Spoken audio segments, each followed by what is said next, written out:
It's Tuesday the 15th of the 4th, 2025, and there are very many F1 news and update threads at which we need to pull. Doing more time. No longer does Franco Colapinto have the whip hand at Alpine, the altar of Jack Doohan's most recent glowing performances. So too we'll talk about movement in F1. Is there a potential sale in the offing? FIA, Mohammed Ben Sulayem, chaos merchants each and every single time. So too we'll talk about McLaren, the papaya coloured team, aka the Lando Norris Defence League. And we'll talk about the crisis talks at Red Bull. They happened after the Bahrain Grand Prix and what they entailed. One of the go-toest F1 journos, the one that they call Ronald Vording, has given a first-hand count step by step. Let's talk about Doohan in the first instance, because he was gonzo, sacabo, kaput, 1 foot out the door because they'd signed Franco Colapinto, reserve driver, on a long-term deal. Which F1 team has ever signed a reserve driver on a long-term deal? Non-rhetorical question. I don't know the answer. I don't think it's ever happened. Ergo, the intention of Fabio Briatore, executive advisor at Alpine, was of course to shoehorn Franco Colapinto, the man who has a nation in Argentina behind him, and Carlos Slim's $20 million a year sponsorship, shoehorn Franco Colapinto into that role, having him supersede one Jack Doohan. That was the case that they gave him. But apparently Jack Doohan has impressed. 14th was his position at the end of the Bahrain Grand Prix. Good performances, decent qualifying. He's now playing his way into the crease, is the Aussie, which is forcing Fabio Briatore, executive advisor at Alpine, man whose objective it is to get that Alpine team, increase its asset value with a view to sell it one day. Now Fabio Briatore is having to think twice, isn't he? Stay tuned. It will be interesting to see how Jack Doohan, this story, develops. F1, FIA. It's interesting. Rumour and word on the F1 curb, if that's something in which you can be invested, is that F1 are potentially looking for sale. Liberty Media are the owners, and I would contend that they've been in that for the longest time. You'll recall Drive to Survive 2021 COVID, the fact that F1 was only a few international sports to still put on live events during peak COVID times because of all of the aforementioned, the popularity and attention dollars, as far as the one that the Fs did one of these parabolic settings. Ergo, if you are Liberty Media, surely at some point you will be looking to cash in on your asset. You've invested all this money and you have an opportunity now to realise some upside. Greg Maffei, once upon a time, was the guy. He stepped down. Why did he step down?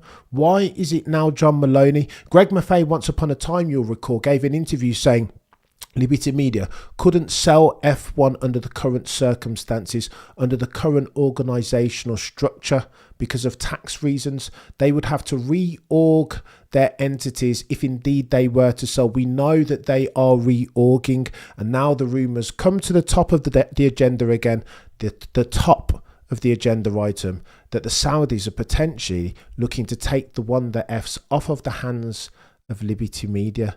Maybe that means that Greg Maffei comes back to the fore again. He would need to leverage Middle Eastern money if indeed he were to wrestle the Wonder Fs from Liberty Media. So too FIA, Mohammed Ben Sulayem, the usual chaos, of course. Again, you'll recall I always forget the chap's name, Reed and Dave Richards have not long sacked it off, saying about FIA that the very thing that Mohammed Ben Sulayem came to do, institute robust governance and controls, put transparency front and centre, all of those things have gone by the wayside. That Mohammed Ben Sulayem is wreaking havoc and chaos. If somebody opposes that dude and can curry favour with the smaller federations, Mohammed Ben Sulayem will be gone in December of this year. I digress. Oh, by the way, Lando Norris Defence League. Here's what Andrea Stella had to say. It was a difficult weekend for Lando. A decent race, a very good comeback drive, making it all the way up to 3rd from 6th or 7th. But he shouldn't be qualifying so low now. Particularly worthy of note also, the fact that he was so far down in qualifying and the way he reacted to it was Lando Norris half empty, Lando Norris 1.0 as versus 2.0. In response to that, it was all about the car Andrea Stella said the car's still a diva. There's still instability at the rear. That's why Lando's struggling. Lando, of course, as far as his driving style, much more U-turny than his compatriot Oscar Jack Piastri. Wider line leaning, more overlappy as far as his steering and throttle inputs. And to that, Andrea Stella said, with McLaren, the MCL 39 being ostensibly the quickest car on the grid to the tune of 3 or 4 tenths, depending at which track you are racing. Andrea Stella said this, that there is more that we can do to help Lando Norris. What? What sort of reaction is that? What sort of quotable from the team principal? You can imagine Oscar Piastri looking at Andrea Stella with the sceptical hippo eye. What are you talking about? You've given that dude everything. The quickest car, the best handling, most drivable potentially, some would argue, and you want to help him more. Oscar Piastri has the whip hand, particularly when you contrast the way that Stella characterises Lando's aspect as versus OJ Piastri's. Here's what he said about OJ, and I quote, Oscar Piastri comes with zero mind noise. Mind noise? What's he talking about? Of course he's talking about mental fortitude and all of the downside that comes with on Lando Norris's side of the garage. And this is worthy of note. A couple of different things happened this weekend. Finally, and again, all F1 journos are created equally, but some are created more equal than others. Andrew Benson, the legend that is of the BBC, said on a Checkered Flag podcast, the first time I'm hearing one of the accredited journos speaking this definitively of Lando Norris's aspect in 2024. He said that had Lando been able to leverage and weaponise ruthlessness the way that Max Verstappen can for some say soon to be 5-time, then he would be competing for his 2nd championship this year, not his 1st.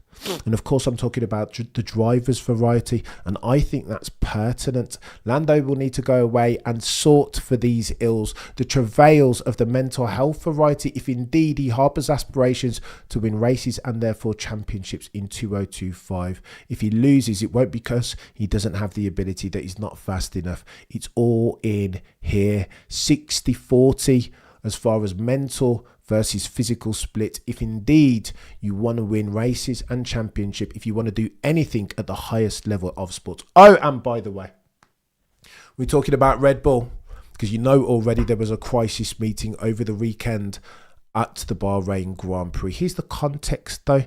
Let me set the table as follows. Crisis at Red Bull. Why are you so hyperbolic with your terminology, Cameron? Well, let me explain it this way.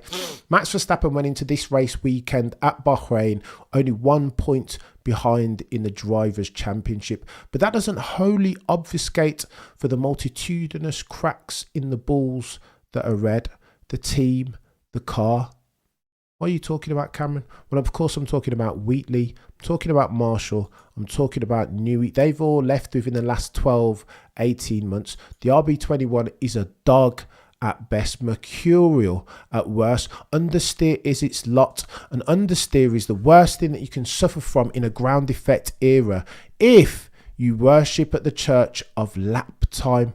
Absolute terms performance. So on Sunday, when Maximilian was struggling in the dying embers of the race, and you see the optics that he can barely put a move on Pierre Gasly, who's racing a car that's 20 to 30 brake horsepower down on the rest, and then you see Jack Doohan zoom up on the gearbox of Max Verstappen as if Max in an RB21 is a back marker. That tells you the extent. This is now a difference in extents and not kinds for Red Bull as far as the urgency. Max Verstappen has a performance clause. If they can't give him a car, he can push the escape button with immediate effect. And so there was an immediate urgent crisis meeting at the Bulls that red. It was called in their hospitality area. Ronald Vording of Motorsport chronicles as follows. Normally Helmut Marko is available for a cheeky soundbite directly after the race. Ronald Vording tries to get his cheeky soundbite from Helmut Marko after the Bahrain Grand Prix, to which Helmut Marko responds, let's just do it a bit later. The advisor normally has time, which this is a contrast. This is a paradigm shift for Dr. Helmut Marko. It quickly becomes clear, writes Vording, why? Because Helmut Marko goes into the hospitality together with Christian Horner, technical director Pierre Vacher, and chief engineer Paul Monahan. what looks like a crisis meeting after the race. The whole thing lasts about 3/4 of an hour, a period in which all the press and media gather outside the Red Bull hospitality area. The word is out, something's going down.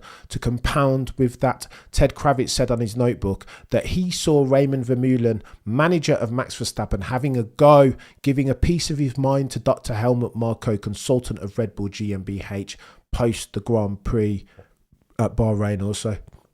Ronald Vordin continues.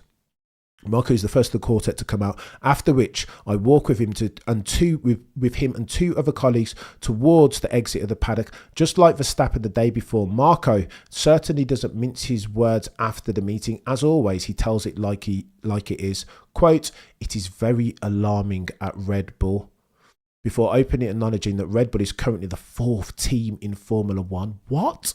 Helmut Marko is saying that they're the 4th quickest. The Max Verstappen naysayers have been saying for the longest time, oh, that car's so quick, that car's rapid, that car's 1 or 2. No, that car is 4th quickest. If he can't overtake Max Verstappen, the same dude that put in that P1, the pole lap at the Japanese Grand Prix, God tier, lap of the gods, etc., Degner 1, minimum speed through the last chicane, all of that stuff. If that dude can barely overtake Gasly and is getting gapped by Jack Doohan, that tells you all you need to know about the pace, the absolute terms performance of the RB21.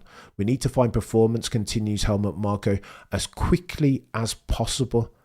So the time criticality of this now is important. That's, if we're comparing the market, they always needed to fix the car, the understeer. I've got -5 brake bias and the things still won't fudging turn.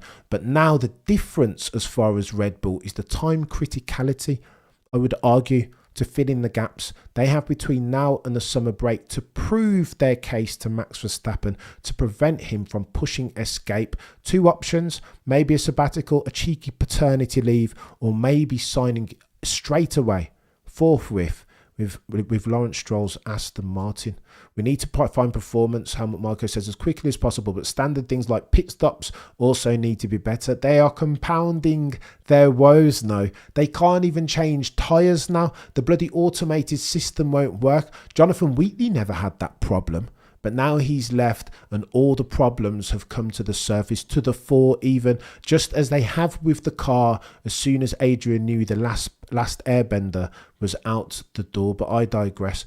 Helmut Marko concludes by saying that he is very concerned about Max Verstappen's chances of winning the title. Vordin continues and bookends his soliloquy thus. Finally, it's Horner's turn in his media session. He chooses to downplay the situation a bit more by announcing that Verstappen is only 8 points behind Lando Norris in the World Championship. Yeah, pettifogging any. Houston, we have a problem, Christian Horner. 8 points betrays the true extent of the difficulty, the problems facing Red Bull. Not only the breadth, but the depth. They are multitudinous and each and every single one of them serious. Personnel gone. The car dog. Max Verstappen about to leave, now putting pressure. There is an expectation pressure doom loop as far as the balls that are red that is ensuing. Ronald Vordin continues. It's interesting because a few hours earlier, Verstappen responded to my question very differently, whether everyone in the team sees the urgency as he does. I only speak for myself, said Max Verstappen, not others. In response to a follow-up question, the response was, you'll have to ask them. Max Verstappen, I would contend, is checking out, if not checked out already. Us and them mentality.